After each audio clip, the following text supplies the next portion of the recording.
Europe 1, il est 8h32, c'est l'heure de la revue de presse. La revue de presse, effectivement, avec Samuel Etienne. Bonjour Samuel. Bonjour Maxime, bonjour Anissa. Bonjour Samuel. Bonjour à tous. J'en ai pris plein les yeux ce matin en parcourant les unes de la presse régionale. Ça m'a bien réveillé.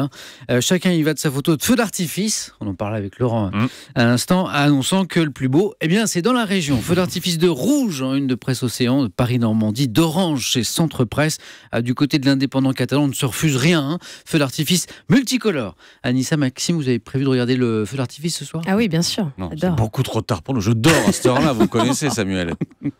Alors vous l'aurez compris, bien sûr, la grosse actualité de ce jour, c'est le 14 juillet, jour de fête pour Hollande. Vous en parliez dans le kiosque tout à l'heure, Maxime. Ils ne sont pas si nombreux, ces jours de fête pour Hollande. Il faut en profiter, nous explique notamment le Parisien. Oui, jour de fête, malgré la polémique autour de la présence de l'armée mexicaine dans le défilé, vertement critiqué cette présence par Mediapart, j'en parlerai. Il y a la fête nationale, oui, et puis il y a la défaite nationale de la Grèce. C'est la une ce matin de Libération. Le journal s'interroge sur le prix payé par le pays pour rester dans la zone euro. Et puis interrogation encore autour de cet étrange braquage raté hier dans un centre commercial de région parisienne.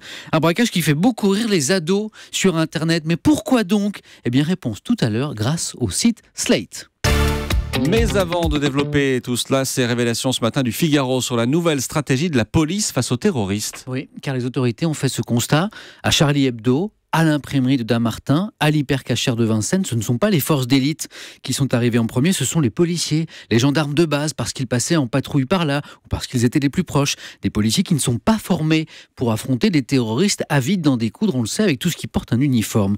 Et le Figaro révèle donc ce matin qu'une réflexion est en cours, qui devrait déboucher sur un plan présenté à l'automne pour adapter la police du quotidien à cette nouvelle menace. Alors ça veut dire quoi ? De meilleurs gilets pare-balles, un armement plus puissant, et surtout une nouvelle doctrine, stopper les terroristes le plus vite possible avant même l'arrivée des forces d'élite pour qu'ils fassent le moins de victimes possible. Ce qui implique de repenser totalement l'usage de l'arme par les forces de l'ordre. Aujourd'hui, vous le savez sans doute, la règle c'est de ne tirer que si la menace est imminente pour le policier ou pour autrui. Demain, il faudrait l'autoriser à viser à tout moment un tueur de masse identifié comme tel. Un groupe de travail planche actuellement sur un texte pour l'autoriser. Révélation du Figaro. Vous parliez, Samuel, des forces d'élite de la police et de la gendarmerie. Elles seront à l'honneur tout à l'heure du défilé du 14 juillet. Ouais, et là, chapeau aux Parisiens aujourd'hui en France qui nous propose sur 2 pages un magnifique dessin, les pros disent infographie, du défilé du 14 juillet. Les troupes, les chars, les avions, on s'y croirait.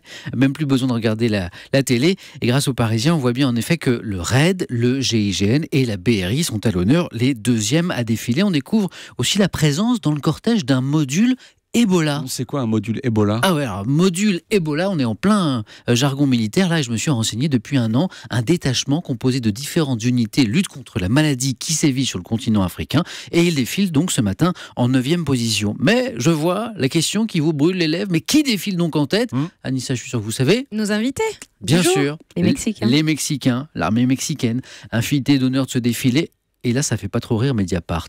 Titre de l'article : La France arme le Mexique et snob les droits humains. Sous-titre : La visite d'État du président mexicain met en lumière les rouages de la fameuse diplomatie économique chère à Laurent Fabius. Priorité à la signature de contrats, notamment en armement, tandis que les droits de l'homme sont délibérément oubliés. Car Mediapart rappelle les récents massacres, assassinats, actes de torture dans lesquels policiers et militaires mexicains seraient impliqués, et parallèlement la forte hausse de ces dernières années des ventes d'armes de la France au Mexique, devenu son 2e meilleur client en Amérique latine, juste derrière le Brésil. Alors le journal l'interroge. Que se passera-t-il si un massacre est commis un jour au Mexique avec des armes françaises? Fête nationale en France, défaite nationale en Grèce. C'est Libération qui a choisi ce titre, cette défaite nationale que constitue le prix fort payé par Athènes pour rester dans la zone euro. Et le journal cite Manolis Glechos, résistant grec célèbre pour avoir retiré le drapeau nazi de l'Acropole en 1941. La fumée blanche sortie de l'Eurogroupe est celle des cendres de la Grèce. Tout ça n'est pas très très gai. Peut-on rire des malheurs de la Grèce ? Oui, bien sûr, répond Charlie Hebdo, j'ai son dernier numéro avec moi, je le montre, je monte la une aux caméras de notre studio, la preuve que la Grèce va mieux, elle est allée à la décharge toute seule. Charlie qui fait aussi dire à Tapie, Bernard Tapie, l'homme qui réclame 1 milliard, vous le savez sans doute, clonez-moi 320 fois et je vous sauve la Grèce. On rit aussi étrangement, Samuel, avec le braquage raté hier dans un centre commercial de région parisienne. Enfin, les ados Henri, nous rapporte le site Slate, se moque de ces braqueurs qui sont repartis sans le sou et surtout qui ont choisi un magasin de vêtements discount. Sur le réseau Twitter, les jeunes se moquent de ces braqueurs en carton, je cite. Aude se demande à quel moment de ta vie tu te dis tiens, je vais braquer un Primark, c'est le nom du magasin, je repartirai avec 10 €, ce qui est déjà pas mal.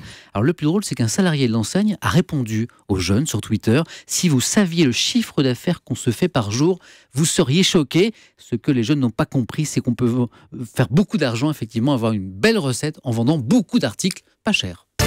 Une curiosité dans cette revue de presse, le championnat de France de voitures à pédales. Et oui, c'est bien ça. C'est la une du journal régional Le Maine Libre qui a piqué ma curiosité. Le titre, chez les héros, la voiture à pédales, c'est du sérieux. Et j'apprends que la famille Hérault, rien à voir avec l'ancien Premier ministre, prépare la manche du championnat de France de voitures à pédales qui a lieu aujourd'hui au Mans. Il existe donc un championnat de France des voitures à pédales. Maxime, Anissa, est-ce que vous aviez petit une voiture à pédales? Oui. Même maintenant, moi, elles sont à ma taille comme ça, c'est bien. Bien sûr. Alors je suis allé sur le site de la fédération. Il y a une fédération. Il y a une fédération de la voiture à pédales, du championnat de France de la voiture à pédales, où j'ai appris que la vitesse n'est pas le seul critère, l'esthétique des bolides compte aussi, et le site donc les montre ces bolides. Allez voir le site de la fédération, franchement vous ne serez pas déçus. Il y a la voiture Aladdin, la Calimero, la Buzz l'éclair, les animaux ont la cote aussi, il y a la voiture Grenouille, la Mouette, la Maille à l'abeille. Le site c'est fevp.fr pour Fédération de la voiture à pédalier. Je viens de mettre le lien sur Twitter avec le hashtag un matin. Vous êtes parfait. La revue de presse, merci beaucoup Samuel Etienne.